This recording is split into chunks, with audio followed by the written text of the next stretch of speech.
दीपिका दोपहर का खाना खाकर अपनी बहन के घर जाने के लिए तैयार हो रही थी कि सारिका उसके पास आकर बोली, भाभी, बिना अंडे का केक कैसे बनता है? मुझे तो अंडे वाला ही आता है। मम्मी जी कह रही है पापा जी के जन्मदिन के लिए घर पर ही बिना अंडे का केक बनाना है। हाँ, पापा जी अंडा नहीं खाते इसलिए। मैं कैसे बनाऊंगी? आप भी जा रही हो। कोई बात नहीं, तुम ऐसा करना, पढ़कर बना लेना। मैं तुम्हें रेसिपी व्हाट्सएप कर रही हूँ, साथ में वीडियो का लिंक भी है। मुझे आने में थोड़ी देर हो जाएगी, रात के खाने तक ही आ पाऊंगी, दीपिका ने तैयार होते हुए कहा। सारिका की आदत थी कि वह छोटे मोटे काम तो कर देती, पर अधिक देर तक चलने वाले कामों से जी चुराती थी। कुछ रोज पहले शिल्पा ने अपनी छोटी बहू सारिका से कहा था, बेटा, शाम के खाने में गाजर का हलवा भी बनेगा। तेरे पापा जी ने गाजर और मावा लाकर रखा है, और सुन, सूखे मेवे और डालकर अच्छे से बनाना। ठीक है मम्मी जी, सारिका ने कह तो दिया, पर वह जानती थी यह अधिक मेहनत का काम है और काफ़ी समय भी लगेगा। सो दोपहर में रोटी सेकते समय उसने बड़े भोलेपन से जेठानी दीपिका से कहा, भाभी, मुझे तो गाजर का हलवा बनाना ही नहीं आता। हमेशा तो मम्मी बनाती थी। मुझे तो यह भी नहीं पता कि गाजर को कुकर में कितनी देर उबालना है।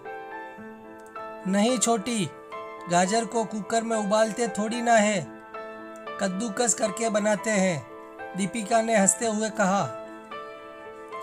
वही तो कह रही हूँ, मुझे बनाना नहीं आता।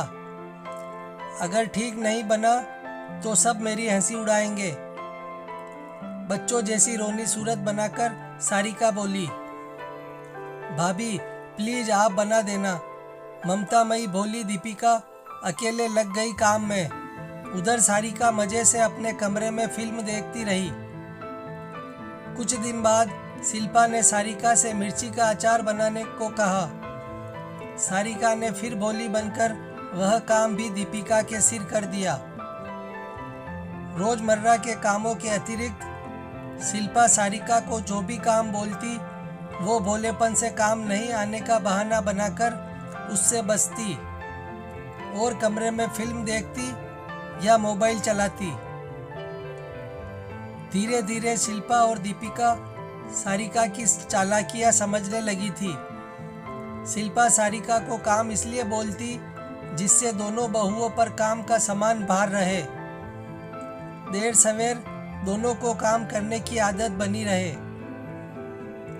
उधर दीपिका किसी काम से इसलिए ना नहीं बोलती थी कि संयुक्त परिवार में काम कोई भी करे, पर काम पूरा हो जाना चाहिए और सभी में प्यार बना रहे।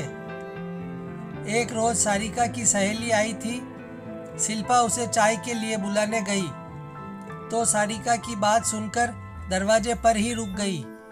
सारिका बड़े मजे से बता रही थी, अरे मैं तो एड़े बनकर पेड़े खाती हूँ, मेहनत का काम कौन करे, बस मुझे नहीं आता बोल देती हूँ और भाभी खुद उस काम को कर देती है।